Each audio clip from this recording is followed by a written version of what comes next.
Buenas noches, amados hermanos, Dios les bendiga.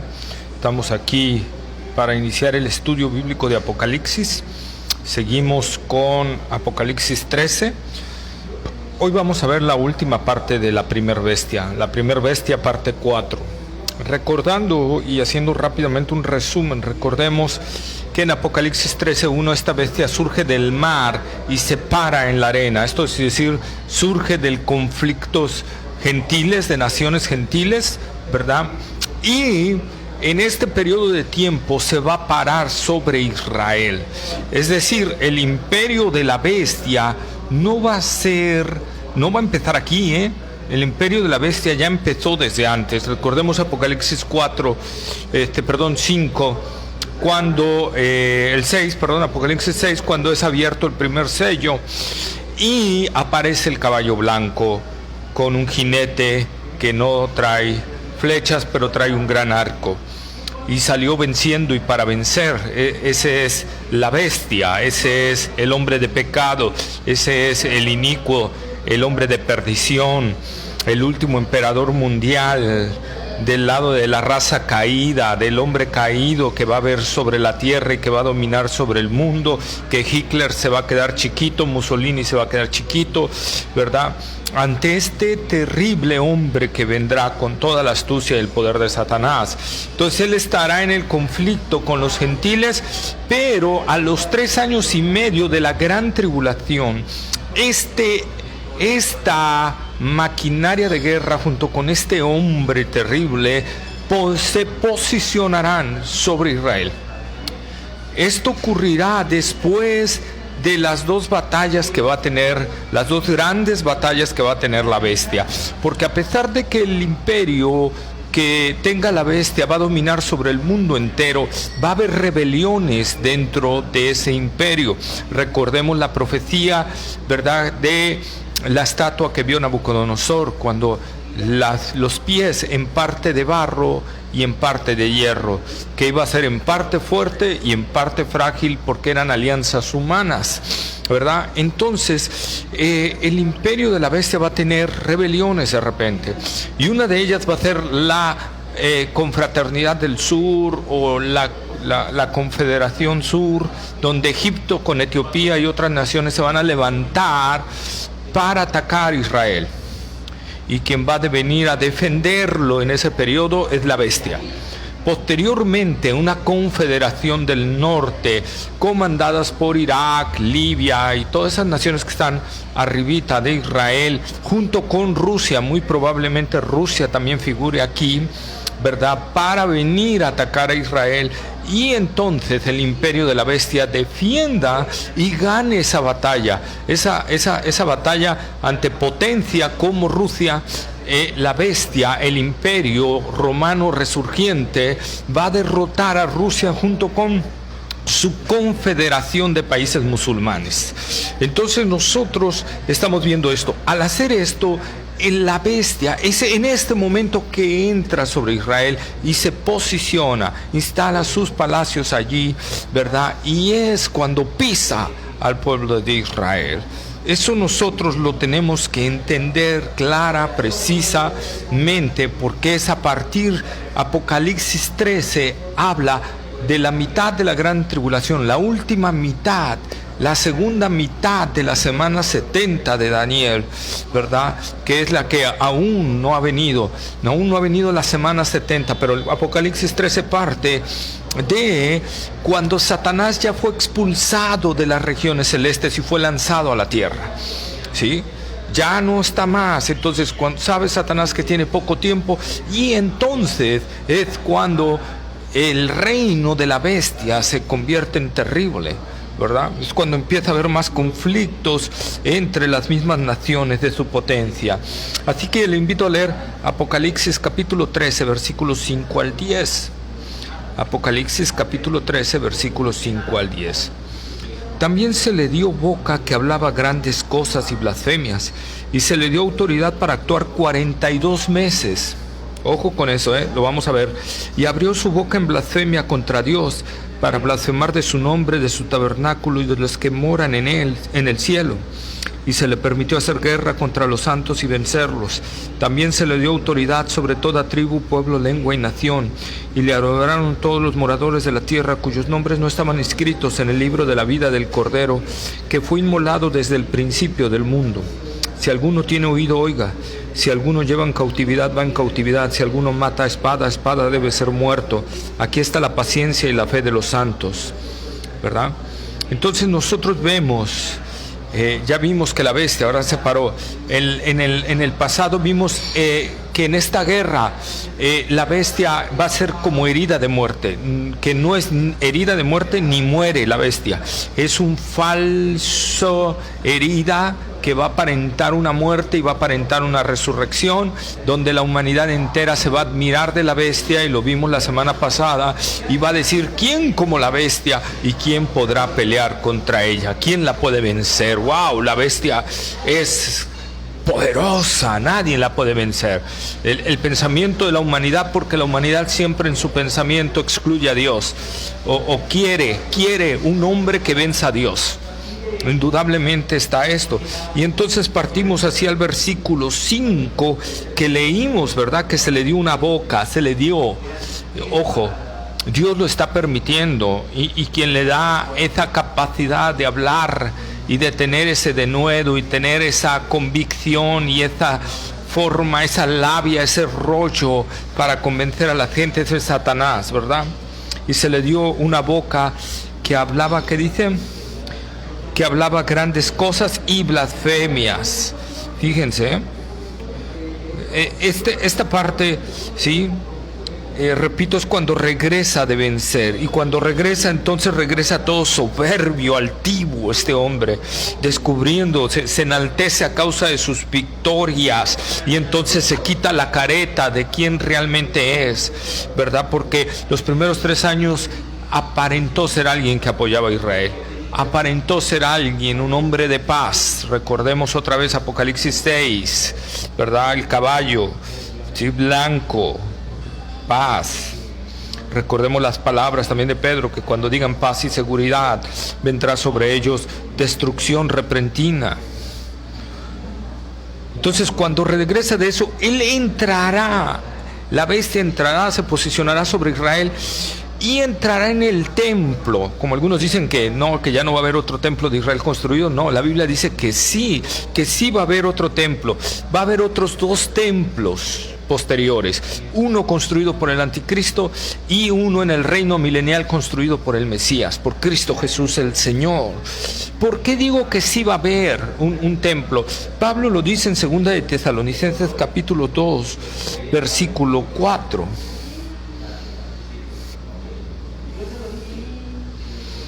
Dice, hablando del anticristo, hablando del hijo de perdición, desde el versículo 3: nadie os engañe en ninguna manera, porque no vendrá sin que antes venga la apostasía y se manifieste el hombre de pecado, el hijo de perdición, es decir, la bestia, el cual se opone y se levanta contra todo lo que se llama Dios o es objeto de culto, tanto que se sienta en el templo de Dios como Dios, haciéndose pasar por Dios.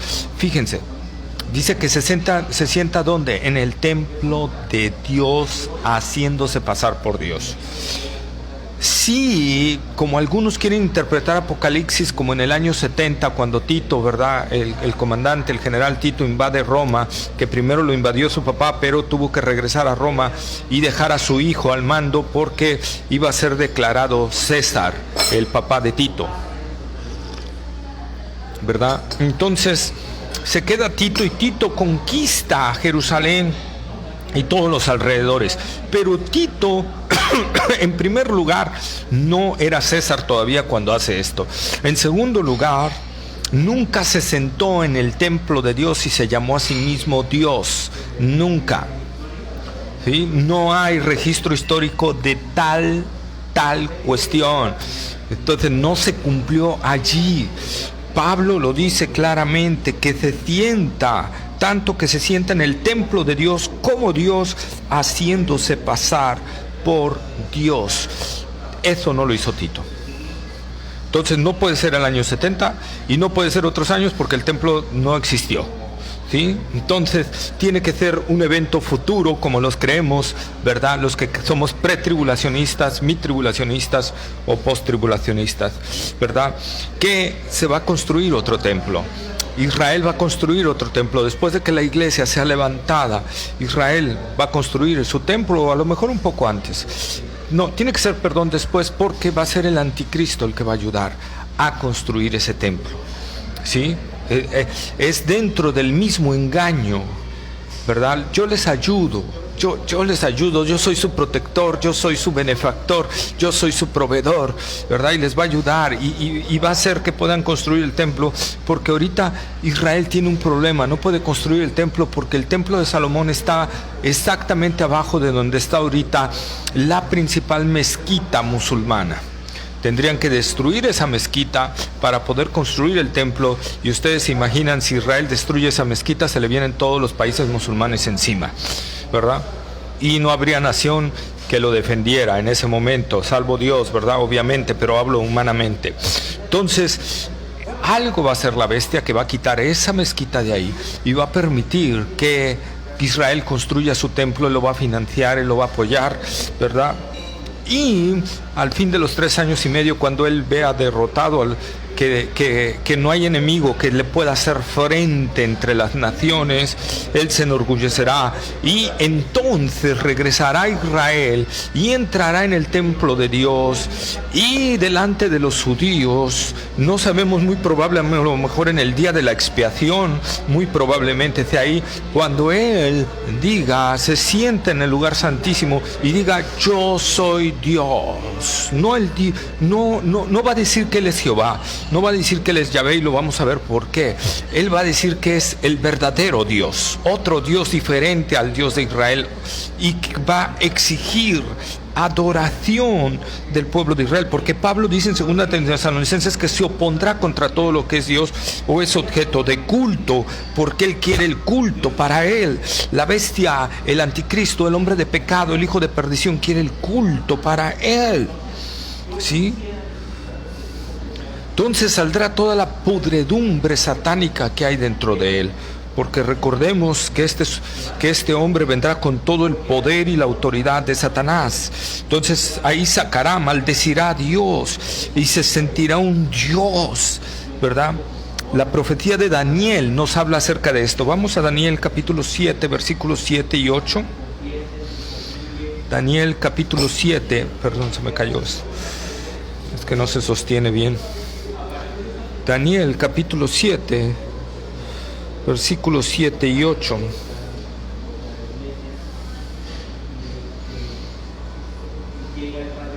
Después de esto, dice Daniel, después de esto miraba yo en las visiones de la noche, y aquí la cuarta bestia, espantosa y terrible y en gran manera fuerte, hablando del imperio romano, la cual tenía unos dientes grandes de hierro, devoraba y desmenuzaba, y las obras hollaba con sus pies, y era muy diferente de todas las bestias que vi antes de ella, y tenía 10 cuernos, que esta es la última manifestación del imperio romano que va a venir, del imperio resucitado. Mientras yo contemplaba los cuernos, he aquí que otro cuerno pequeño salía entre ellos, y delante de él fueron arrancados 3 cuernos de los primeros, y he aquí que este cuerno tenía ojos como de hombre, y una boca que hablaba grandes cosas. Recuerdan Apocalipsis 13:5, que se le dio una boca que hablaba grandes cosas y blasfemias. Aquí Daniel también lo está profetizando, que hablaba grandes cosas. Va a tener una elocuencia, una sabiduría. Dice la Biblia que va a ser entendido en enigmas. O sea, un hombre muy sabio, porque va a tener la sabiduría de Satanás. Sí, Satanás le va a dar su poder, su sabiduría. Entonces, ojo, será un hombre que hable grandes cosas. Y dice y luego leamos los versículos 11, 20, 21 y 24 y 25. Yo entonces miraba a causa del sonido de las grandes palabras que hablaba el cuerno. De las grandes palabras que hablaba el cuerno. Miraba hasta que mataron a la bestia y su cuerno fue destrozado y entregado para ser quemado en el fuego. Eso lo vamos a ver en Apocalipsis 19. ¿Sí? Pero aquí lo mismo que digo, ¿verdad? El sonido de las grandes palabras que hablaba el cuerno.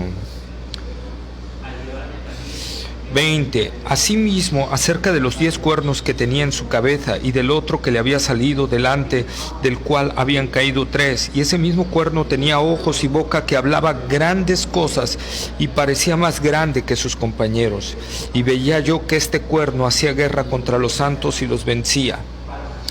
24 y 25. Y los 10 cuernos significan que de aquel reino se levantarán 10 reyes y tras ellos se levantará otro, el cual será diferente de los primeros, y a 3 reyes derribará y hablará palabras contra el Altísimo, y a los santos del Altísimo quebrantará y pensará en cambiar los tiempos y la ley, y serán integrados en su mano hasta tiempo, tiempos y medio tiempo. Ojo, pónganlo ahí muy bien, esa parte, ¿sí? Entonces veamos cómo Daniel estaba profetizando que este cuerno, este emperador que va a venir, habla grandes cosas y blasfemias y habla contra Dios. Lo mismo dice Juan en el Apocalipsis, ¿verdad? Lo mismo dice Juan. Ojo, el Apocalipsis fue escrito en el año 90-91 después de Cristo, entonces no puede ser en el año 70 porque ya no sería un libro profético, sería un libro histórico, pero porque la profecía no habla del pasado, la profecía habla del futuro, ¿verdad? Entonces, esto es lo importante que nosotros tenemos que tomar en cuenta. Entonces, este hombre hablará grandes cosas, tendrá una capacidad de convencer a la gente con sus palabras, porque tendrá toda la astucia y sabiduría diabólica, ¿sí? Entonces el hombre de pecado exigirá adoración a los judíos y maldecirá allí mismo al Dios vivo. Ahí cuando Satanás se presente en el templo de Dios y diga: yo soy Dios, no ese Dios que ustedes, yo soy un Dios vivo y verdadero, ¿verdad? Y maldecirá allí mismo a Dios. O sea, eso, él no dice que él es Jehová, ojo. Él no va a decir que Él es el Dios de los padres. Él va a decir que Él es un Dios, y un Dios, el único Dios, un Dios diferente al Dios que conocieron los judíos. Es allí donde muchos judíos entenderán que fueron engañados. Ojo, dije muchos judíos, no todos los judíos. Muchos judíos entenderán que fueron engañados, que cayeron en una trampa de un falso Mesías. Muchos le darán la espalda al anticristo y por eso el anticristo los perseguirá terriblemente. Otros judíos, por conveniencia económica y conveniencia política, se aliarán al anticristo. Ojo, porque por ahí a veces caemos en un error exegético. Cuando Pablo dice que todo Israel será salvo, creemos que todo judío va a ser salvo, y no es así. Ojo, no es así. Todo el judío, cuando la Biblia dice todo Israel, es todo aquel remanente que quede al final de la gran tribulación. Todo ese remanente es el que será salvo. No todos los judíos que estén en ese momento, ni todos los judíos en esta época. Ese sería un error totalmente, porque la salvación es única y exclusivamente en Cristo Jesús. Creer que Cristo es el Señor y Salvador de nuestras vidas. Si los judíos no se convierten al Evangelio, no son salvos. Ojo, porque aún en la gran tribulación muchos judíos creerán en Jesucristo como Señor y Salvador y serán salvos. El judío que no crea aún en la gran tribulación irá al lago de fuego y azufre. Porque la salvación es única y exclusivamente en la fe en Cristo Jesús. No hay otra manera, amigo. No hay otra. Ni en María, ni en José, ni en Papa, ni en Buda, ni en el pastor, ni en el obispo, ni en el diácono, ni en la denominación, ni solo Cristo salva. Solo en Cristo hay salvación. Es allí lo que nosotros tenemos que entender. Es allí donde tenemos que venir. Muchos, al igual que los judíos, que creyeron en un principio, en los primeros 3 años y medio, que este hombre era su Mesías, ¿verdad? Y van a estar contentos viendo cómo los defiende, cómo los protege, todo. Y wow, pero de repente, cuando vean todo lo que blasfema este hombre contra el Dios vivo, dirán: no, este no puede ser, este no es, nos equivocamos. Y abrirán sus ojos y verán el engaño. Ahorita voy a tocar después otro punto de la elección de Dios, pero lo importante aquí es entender eso. ¿Qué quiero aplicar con esto con la iglesia hoy en día? Que muchos hoy en día están creyendo que están en la verdad. Están creyendo que en verdad están adorando a Dios. Están creyendo que su líder o su denominación o su religión es en verdad la verdadera. Pero qué tristeza dará al final cuando estén ante Dios y descubran que fueron engañados por sus líderes, que fueron engañados por la astucia de Satanás, y por ello irán a un lugar de condenación eterna, porque fueron engañados por su propio pecado, por el pecado tuyo. Porque tú has rechazado las Escrituras, porque tú has rechazado el verdadero Evangelio, porque tú has rechazado la verdad de Dios, por eso es que eres engañado, no porque Dios, ¿verdad?, sino por causa de tu propio pecado es que eres engañado, amigo mío. ¿Sí? Entonces yo quiero hoy decirte esa verdad, quiero hoy mostrarte esa verdad, quiero hoy enseñarte esa verdad, la verdad de que tienes que buscar la verdad. Jesús dijo: santifícalos en tu verdad, tu palabra es verdad, y conoceréis la verdad, y la verdad os hará libres. Solo a través de la verdad, de la palabra de Dios, yo puedo saber si estoy o no estoy en la verdad, y a través, orando a Dios que me dé discernimiento para entender su palabra, ¿verdad? Esa es la verdad. Entonces maldecirá allí mismo a Dios este hombre. Dice Apocalipsis que maldecirá el nombre de Dios. Ahí es donde los judíos se van a dar cuenta, en primer lugar, que no es el Mesías que estaban esperando, ¿verdad? ¿Por qué? Porque dice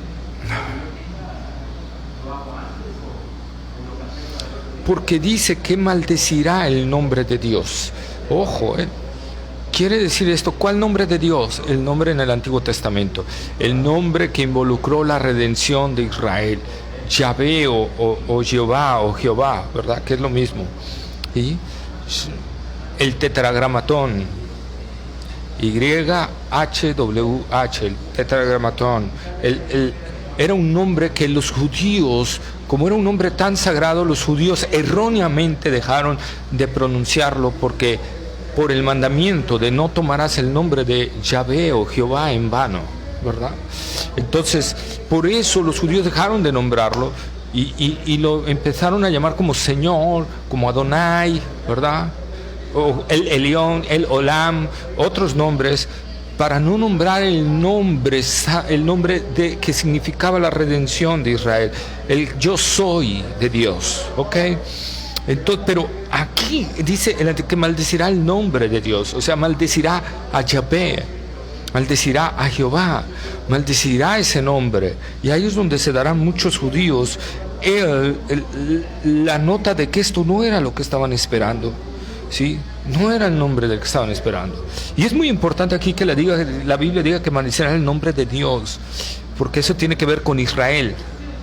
Yahvé tiene que ver con el nombre de redención de Israel, ¿sí? Por eso es el tiempo para Jacob, dice la palabra de Dios, tiempo de angustia para ellos. Muy importante que la Biblia asegure esto, que maldecirá el nombre de Dios, porque así entenderá el pueblo de Israel que no es el Mesías que ellos estaban esperando. Adicional, maldecirá también el templo de Dios, el tabernáculo de Dios, la morada de Dios, ese lugar que se levantará, ¿verdad? Lo maldecirá. Y ahí se puede ver el aspecto satánico totalmente de este hombre. Maldecir el nombre de Dios, maldecir el templo de Dios. Esto nos hace recordar las palabras de Salomón, cuando Salomón oró a Dios en Primera de Reyes, capítulo 8, versículo 32 al 40.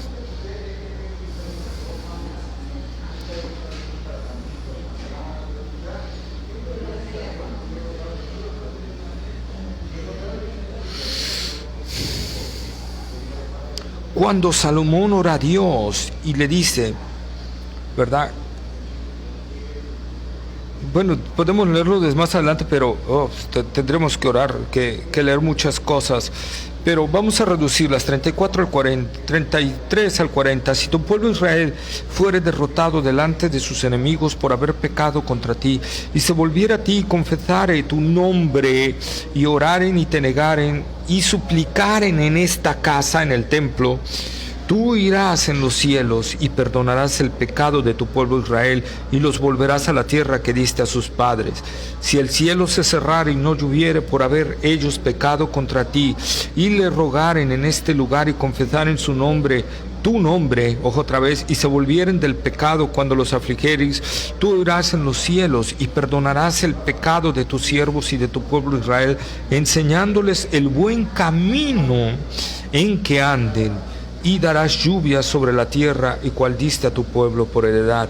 Si en la tierra hubiere hambre, pestilencia, tizoncillo, añublo, langosta o pulgón, si sus enemigos los sitiaren en la tierra en donde habiten, cualquier plaga o enfermedad que sea, toda oración y toda súplica que hicieren cualquier hombre o todo tu pueblo Israel, cuando cualquiera sintiere la plaga en su corazón y extendiere sus manos a esta casa, tú irás en los cielos, en el lugar de tu morada, y perdonarás y actuarás y darás a cada uno conforme a sus caminos, cuyo corazón tú conoces, porque solo tú conoces el corazón de todos los hijos de los hombres, para que te teman todos los días que vivan sobre la faz de la tierra que tú diste a nuestros padres. Entonces, si pudiéramos seguir leyendo todo este capítulo 8, pero sería mucho leer, te lo dejo de tarea. Pero ahí es donde Salomón está orando en la iniciación de la casa, del templo de Dios, ¿verdad? Y Dios responde, está bien, yo lo voy a hacer así, ¿verdad? Es por eso que la bestia maldice ese templo, ¿verdad? Y como el Señor Jesucristo cuando dijo, alguien más grande que el templo está aquí. Jesús es alguien más grande que el templo porque Jesús es Dios. Pues la bestia dirá lo mismo. No necesitamos esta porquería y va a maldecir el templo de Dios.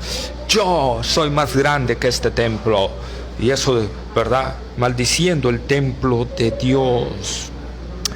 Y luego dice que también maldecirá a los santos que moran en el cielo. Aquí es una parte muy importante, los santos que moran en el cielo. Vean cómo el hombre de pecado sabe que ya hay santos en el cielo. El anticristo blasfema contra la iglesia, que ya está en el cielo. Apocalipsis capítulo 19, versículos 6 y 8. Nosotros vemos que antes de la segunda venida de Cristo, la iglesia ya está en el cielo.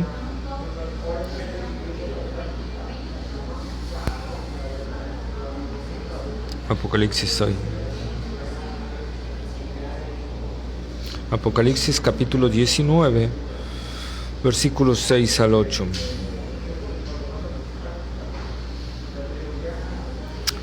Y oí como la voz de una gran multitud, como el estruendo de muchas aguas, como la voz de grandes truenos que decían, aleluya, porque el Señor nuestro Dios Todopoderoso reina. Gocémonos y alegrémosle y démosle gloria, porque han llegado las bodas del Cordero y su esposa se ha preparado, y a ella se le ha concedido que se vista de lino fino, limpio y resplandeciente, porque el lino fino es las acciones justas de los santos. Y luego en el versículo 11, y entonces vi el cielo abierto y aquí un caballo blanco, y el que lo montaba se llamaba Fiel y Verdadero. O sea, antes de la segunda venida de Cristo, la iglesia ya está en las bodas. Por eso, como yo les dije, el último nombramiento que se da de la iglesia es Apocalipsis 3. Desde Apocalipsis 4:1 hasta Apocalipsis 19, la iglesia no es nombrada, porque la iglesia está en el cielo. Por eso este hombre de pecado maldecirá a los santos en el cielo, que moran en el cielo. Él sabe perfectamente que la iglesia ya va a estar allá arriba. Él sabe perfectamente, ¿verdad? El reino de los santos, la profecía de Daniel también. Y dice la palabra de Dios que Dios le va a dar que venza a los santos que viven en la tierra, que persiga al pueblo de Israel y que lo venza. tomará el control entonces de la tierra de Israel durante 42 meses, dice Apocalipsis, 42 meses. ¿Se acuerdan de Daniel 7:25? La frase tiempo, tiempos y la mitad de un tiempo, que durante ese tiempo este cuerno pequeño iba a hacer estas cosas. Juan dice que son 42 meses, 3 años y medio. Otra vez, esto no concuerda con la invasión de Tito a Israel, no concuerda, no cuadra 42 meses, no cuadra, porque en primer lugar duró desde el año 70 hasta el año 103 después de Cristo, ¿sí? Cuando fue ya la batalla definitiva. Entonces no cuadra, simple y sencillamente no cuadra, pero sí cuadra, porque si nosotros vemos estos 42 meses, son 3 años y medio, exactamente la mitad de la gran tribulación, y corresponde a los 1260 días que también ya vimos en Apocalipsis, ¿verdad? Corresponde a esos 1260 días, porque cada mes profético es de 30 días, y 42 meses por 30 son 1260 días. Entonces, la Biblia es clara si la queremos interpretar y verla con sencillez, ¿ok? Es la última semana de Daniel, la semana 70, una semana que dura 7 años. ¿Por qué? Porque las anteriores 69 semanas duraron 7 años. Por lo tanto, la semana 70 tiene que ser de 7 años. Ya pasaron 3 años y medio y ahora dice la Escritura que le va a dar autoridad a la bestia sobre Israel por 3 años y medio, ¿sí? 3 años y medio. Es el tiempo que Dios le permite hollar a Israel.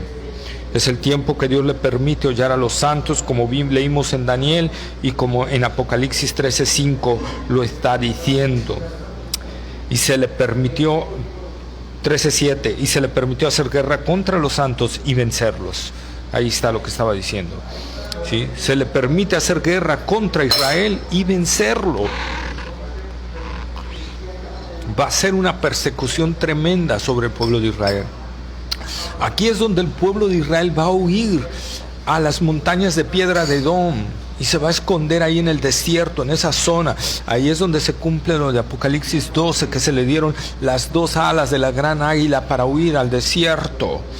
Y ahí es, y va a huir a esas montañas, porque Israel va a ser perseguido grandemente. Y ahí es donde se cumple Mateo 24, cuando ustedes vean la abominación desoladora, si están arriba, no bajen por una capa, huyan inmediatamente, ¿verdad? Hay de las que estén en cinta y de las que sean en invierno. O sea, el Señor advirtió, porque ese tiempo será terrible. Ese tiempo no es nada comparado con lo que pasó en el año 70 al 103 después de Cristo, porque como ya dije, hubo tiempos peores para Israel después de eso, ¿sí? Y la Biblia dice que no va a haber otro tiempo como ese, ¿sí? Entonces no pudo ser el año 70 ni el 103, porque después en las cruzadas fue terrible para los judíos. Después con Hitler fue terrible, mucho peor que las cruzadas, y por lo tanto mucho peor que lo del año 70. Pero lo que estamos hablando aquí, en esta semana profética que se va a venir y que quizá estamos al borde de que empiece esto, ¿verdad? Será una semana terrible, cual no la ha habido nunca, ni la habrá jamás, dice la Escritura. Un tiempo de angustia para Jacob, dolor, sufrimiento, un tiempo de prueba para la humanidad. Recordemos la promesa del Señor Jesucristo a su iglesia, que por cuanto sea fiel, el Señor la va a guardar de la hora de la prueba, no en la hora de la prueba. Es muy diferente. De la hora quiere decir que no vamos a pasar esa hora, ¿verdad? Si dijera en la hora, entonces que sí pasaríamos por eso, pero dice de la hora de la prueba, ¿ok? Entonces es muy importante esta parte. Y se le permitió. ¿Quién le permite a la bestia hacer guerra contra Israel y vencerlo? Dios, porque está tratando con su pueblo, ¿verdad? Está quebrantando a su pueblo para que el remanente venga a él. Tan solo el remanente será salvo, como dice Pablo, ¿verdad? También se le dio autoridad sobre toda tribu, pueblo, lengua y nación. Toda autoridad tiene. Y aquí va enfocado, amigo, hermano, con la batalla de Armagedón, donde va a convencer a todos los ejércitos del mundo a juntarse y unirse para pelear contra el regreso del Señor Jesucristo. Es ahí a lo que tiene que ver todo esto. Todo esto tiene que ver de manera profunda. Y necesitamos entender, hermanos, que este hombre, ¿verdad?, va a querer derrotar al Señor Jesús, pero no va a poder. El Señor Jesús lo va a derrotar a él y lo va a lanzar vivo al lago de fuego y azufre, sin un cuerpo glorificado. Lo va a lanzar con su cuerpo de carne, lo va a lanzar directamente. Ningún ser humano, a excepción de la bestia y el falso profeta, serán lanzados al lago de fuego con sus propios cuerpos. Toda la humanidad caída que sea enjuiciada en el juicio del gran trono blanco van a resucitar con cuerpos especiales. Van a ser atormentados, pero con cuerpos especiales. ¿Ok? Vamos a dejarlo aquí porque el versículo 8, y lo adoraron todos los moradores de la tierra cuyos nombres no están escritos en el libro de la vida del Cordero que fue inmolado desde el principio del mundo. Hay mucho que hablar sobre esto y me gustaría dedicarle una porción entera. Así que voy a invitarte a que el próximo domingo nos estés acompañando. Vamos a hablar de este versículo y muy probablemente de los que faltan, para así poder cerrar el tema de la primer bestia, que es el imperio que viene comandado por el hombre de pecado, por el hijo de perdición, por el inicuo. Si hay alguna duda, si tienes alguna pregunta, déjame un comentario. Con todo gusto te lo respondo en cuanto me sea posible, ¿sí? Les dejo mi número de WhatsApp o Telegram. Ya estoy utilizando Telegram. Por favor, cambiémonos a Telegram. Es 2299-288128. Ahí puedes mandarme tus comentarios y trataré en lo menor tiempo posible de contestarte. Que la gracia del Señor Jesucristo sea con todos aquellos que le aman en verdad. Dios bendiga a su iglesia. Amén.